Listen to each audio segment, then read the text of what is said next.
This is where tea began, literally on the globe, southern Yunnan. This is the birthplace of all things tea. And a little thing about tea. The word we say for tea comes from Fujian province. In Fujian, they have something called Menahua. This is the dialect that they speak in Fujian. The tea that began in Fujian and took schooners, waterways, was transported by water, was called tea based on the Fujian word te. So Northern Europe, many countries use du thé, tea, Holland, Germany, and of course in England and Canada, Scotland. Tea that traveled by overland caravan kept the phonetics of Mandarin, cha, ja, za. In Hungary and Russia, even Portugal, because they do so much different, they still use the Arabic word for tea, which is za, ja. So all tea that traveled overland kept the Mandarin phonetics. Tea that traveled by schooner was based on Fujian language. Just to throw in some languages. Because it's important. We don't look at China in a wide enough way. We think Mandarin. We think standardized.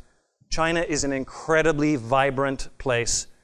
And this is part of the world that I'm speaking of. Obviously, I'm a little biased. Is a phenomenal place to get a taste of something very different. So often I come back from China and people are talking about the big cities. They don't talk about rural China because they don't have a clue. So I'm kind of trying to introduce a little bit of that. Pu'er tea is only in Yunnan. It's a big leaf varietal. It's a bigger leaf, and it's the one tea that we know has become kind of trendy for aging. Oolongs, Taiwanese greens, black teas, they're good teas. Not as good as pu'er. But this is the one tea that could age. So tea that began a journey along the Tea Horse Road in May might reach a market town in the Himalayas 6 or 7 months later.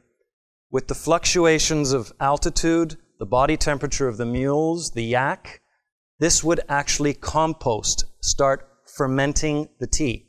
So a tea that began a journey as green came out as black. Now it's trend. But it began because of travel. The other thing I want to make mention of, so this is fresh tea. After 6 months, that will actually naturally ferment into black tea.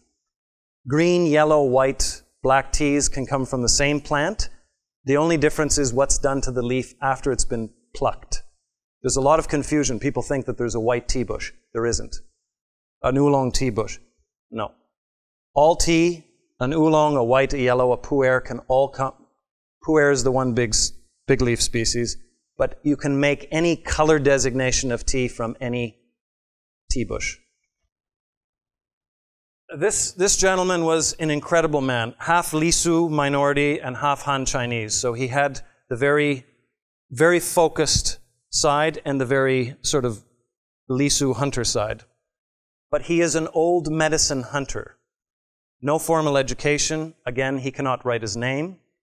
But at 72 years old, I trekked with him for 5 days because I wanted him to tell his story about where does he find these medicines. In his little town in northwestern Yunnan, people still to this day line up to be treated by him. And when I asked him point blank, "Are you sure your herbs work?" he said, "How do you know they don't?"